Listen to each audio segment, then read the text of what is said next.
Hi అండి. అందరూ ఎలా ఉన్నారు? ఇవాళ అయితే ఒక బ్యూటిఫుల్ హ్యాంగింగ్స్ అయితే చూపిద్దామని చెప్పి వీడియో చేశాను. స్టిచ్చింగ్ చేశాను ఈ డ్రెస్ అయితే. చూడండి మీరు కూడా నచ్చుతుందేమో.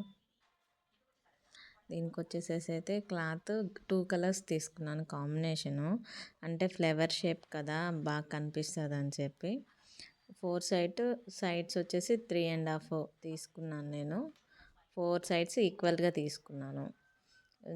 తర్వాత ఇంకోటి వచ్చేసేమో వైలెట్ కలరు 3 మీటర్స్ 3 మీటర్స్ చేసి తీసుకున్నాను. అంటే పైన ఉన్న క్లాత్ కన్నా కింద ఉన్న క్లాత్ కొద్దిగా చిన్నగా ఉండాలి. అంటే స్టిచ్చింగ్ ఐడియా ఉన్న వాళ్ళకి ఈజీగా అర్థమవుతుంది.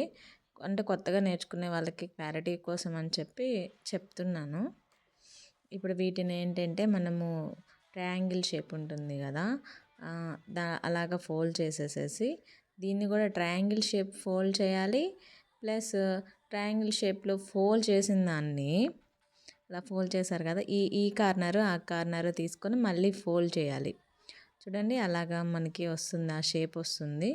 ఆ షేప్ని మిషన్ మీద పెట్టేసేసి స్టిచ్చింగ్ అయితే చేయాలి. చేసేస్తే అది మొత్తం జాయింట్ అవుతుంది కదా, అప్పుడు ఊడిపోకుండా ఉంటుంది. ఇప్పుడు మనం తయారు చేసుకున్న థ్రెడ్ ఉంటుంది కదా, ప్రిపేర్ చేసుకున్నది, ఆ థ్రెడ్ వచ్చేసి ఆ మిడిల్లో పెట్టుకొని క్లోజ్ చేసుకొని స్టిచ్ అనేది చేయాలి. చేస్తే ఫ్లవర్ అనేది మాత్రం భలే నీట్గా వస్తుంది. చూడండి ఇలా స్టిచ్ చేస్తున్నాను. థ్రెడ్ అనేది ఉంది కదా, అది పైకి ఉండాలి. పైకి ఉండి ఇది కింద ఫోల్డ్ కార్నర్స్ ఉన్నాయి కదా, అంటే కనిపించకుండా కొద్దిగా పైకి అలా ఫోల్డ్ పెట్టేసుకుంటే నీట్గా ఉంటుంది. రౌండ్ షేప్ అనేది బాగా వస్తుంది అన్నమాట. చూడండి నేను అట్లా తీసిన వెంటనే నాకు అట్లా పైకి వస్తుంది వైలెట్ కలర్ క్లాత్ అనేది. దాన్ని మళ్ళీ మనము కిందికి పెట్టేసుకొని లాగితే అలాగా ఫ్లవర్ షేప్ అనేది నీట్గా వస్తుంది. నేను అలా చేసినాక ఏమైందంటే నాకు కొద్దిగా ఓపెన్ అయినట్టు అనిపించింది బ్యాక్. సో కొద్దిగా కుట్టు బయటకు వచ్చినట్టు క్లాత్ పట్టుకోలేదు మొత్తము, అందుకని తీసి మళ్ళీ ఇంకో కుట్టేసాను.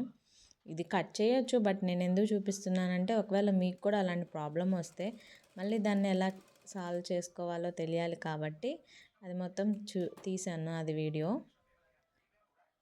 చూడండి ఎట్లా తీసి వేసాను. మీకు ఈ వీడియో కనుక నచ్చినట్టయితే మన ఛానల్ అయితే సబ్స్క్రైబ్ చేసుకోండి. ఇలాంటి మోర్ యూజ్ఫుల్ టిప్స్ ట్రిక్స్ అనేది నేను ఈ ఛానల్లో అయితే అప్లోడ్ చేస్తాను.